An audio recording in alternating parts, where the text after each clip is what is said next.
YouTube channel for the Introduction to Digital Technology. My name is Ray Shank. I am a retired Navy pilot. I did that for 21 years, flew all around the world and had a great time. And so I've been a nerd for a really long time. I set up several networks. I actually pulled 3,000 feet of Ethernet cable through the John C. Stennis so the VAW 121 Bluetails could go paperless for the first time. So had a lot of fun playing with computers and flying them, to be honest with you. And now I'm in my 6th year teaching in a public high school in Georgia, and I teach all of the computer science. When we shut down for COVID-19, it became very apparent to me that I needed to come up with a modern way to deliver content to my students in case we had more closure. We're still deciding whether we're going to go back as of the time I'm filming this, and if we do, how we're going to go back to school.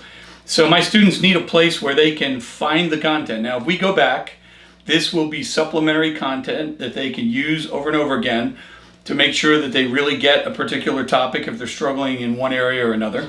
And that's great. And if you're a parent and you're looking for, hey, what's my kid really doing in that class? Here's the channel. If you are an educator anywhere and you need introductory content, I am tailoring this to the IDT, or the introduction. I call it my freshman level computer science course.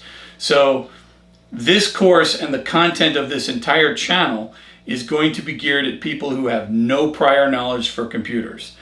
I would anticipate that I'm going to have some folks watching these videos that are like, hey, I want to buy a new laptop and I don't know really, much about these things. I use them, but I'd like to know more. This is a great channel for you, because I start literally at 0 and we move from there. I've detuned a lot of the definitions to keep them very simple, because this is a foundational course in computer science. So if you're a student, and I assume a lot of you are going to be my students, this is a channel where you really kind of build your base for the second course in the pathway, which in our school is the Harvard CS50 version of AP Principles. Then you'll move on to AP CSA, and if you're really good, you'll get into the embedded programming course. So we're going to start with a very, very simple set of learning for IDT, and we're going to complete the Georgia standards and then keep going a little bit, because I want to build a very smooth ramp for those of you moving on to AP Principles so that you can be more up on the step going into the second year. So for this brief, what I want to talk about really is what we're going to talk about, right? This is going to lay out the channel so that you can kind of know how to move through it other than the obvious titles that you'll find on YouTube. All right, we're going to start with hardware. We're going to walk around a computer.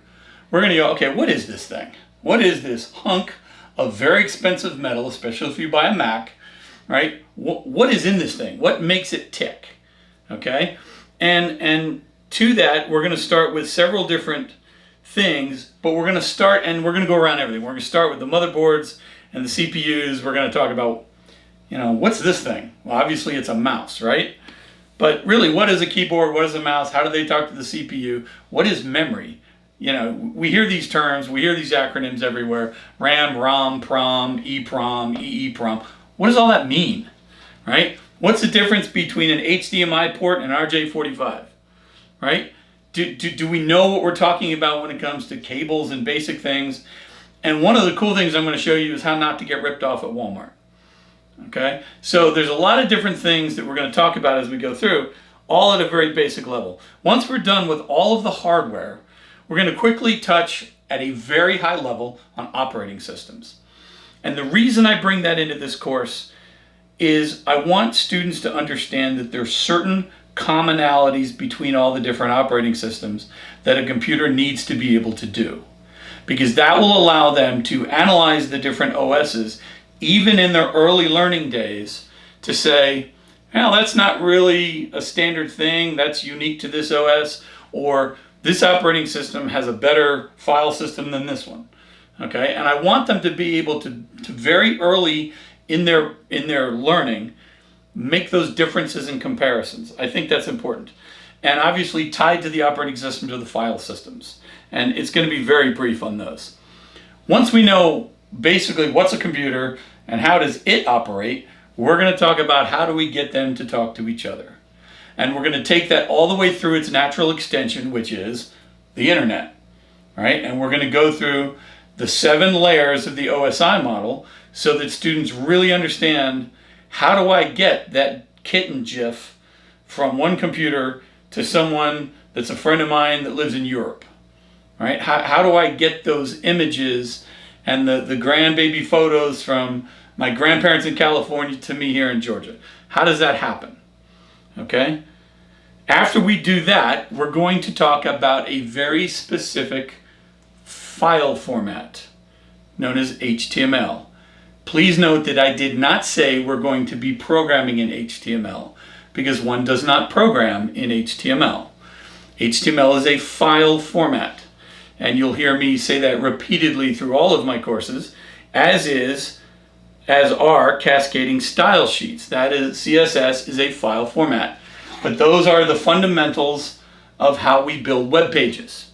Now, this is changing, and in my later courses, we start to talk about what is happening in .NET Core and some of the newer languages that is blurring these lines.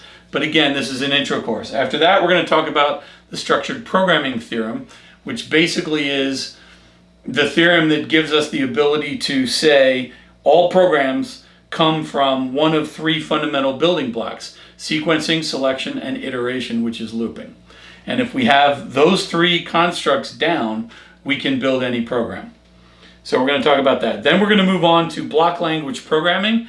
In my course, we use Scratch, because even Harvard in their CS50 AP, the first week of that class, they do Scratch programming as well. Block level programming is kind of coming into a little bit of a vogue, because educators are finding that you get some students that might ordinarily think, well, I don't know how to do this, and we can reach them earlier, and there's middle schools that are beginning to bring block language in, and I think there's a couple elementary schools doing it as well, and it's really cool because it gets kids thinking algorithmically, if you will, sooner in their schooling careers, and it makes it more natural for them to make the bridge to the basic, to the text-based languages. So block level languaging has a place, and it certainly is in the beginnings. Now, Python we're going to get into because I use IDT as a bridge to the CS50 AP course that I teach. So we go beyond the minimums of the curriculum and the standards that we have in Georgia, and I go further with my students into some pretty deep Python programming. So there will be units in this video series on Python. When I get into the CS50 AP, I'm going to be going parallel to their curriculum, because I'm not going to use their curriculum, because my work is supplemental to theirs, because I use them as a drop-in curriculum. So that'll be a different course. Obviously, that one I teach at the AP level, and then we'll move on to AP CSA and embedded coding from there. It's going to take me a while to get all these videos laid, but once I get them in place and put up on the channel, use them for whatever you need. I would also anticipate that there's going to be some educators checking this out, making fun of me, especially some of the ones that I work with. But that's all good, right? I mean, I'm doing this so that if you can use this in your class, if you just need to steal the OSI model lecture because you want to have them hear it differently, rock on. If you're in Kansas and you don't have a lot of this kind of content, here it is. Make good use of it, because I'm going through the effort to set up the lights and the cameras. I'd like to know that maybe more people than me can just use it. So knock yourself out. I'm going to try to put as much content as I can. And once I have all of my student content laid out, I will be doing some video series for educators, because I've been working with new teachers in computer science a lot. I just did some videos for the university that I'm working my PhD through, and I want to be very useful to educators that are starting out, or if you're a business teacher and your principal walked in and said, hey, I love you, but if you want a contract next year, I need a computer science teacher, you're it. Welcome to IDT. This can provide you some content to get you up on the step as you're beginning to teach. So whether you're a parent, whether you're one of my students, and by the way, for my students, If it's on here, you're going to get it the same way in my class. We will obviously do more assignments and exams towards this content, but if it's here, it's testable, just like anything I say in class. But the nice thing is you're going to hear it the exact same way. The material I'm putting on this channel is drawn directly from my lesson plans that I use every day in class. So hopefully this channel will be useful to a wide number of people, particularly my students. So if you're binge watching, I'm going to keep these things around 10, maybe 15 minutes on the outside, unless it's really deep and I have to stretch a little bit. But I'm going to keep them pretty short so that you have them in bite-sized chunks, so that you can go pretty much right to what you need, especially if we have a particular assessment coming up. Okay? Well, welcome to the channel. Hopefully this will give you some content that's of use to you. If you have any questions or comments, please leave them at the end of each video. Like the channel if you would, and I'll see you on the other side.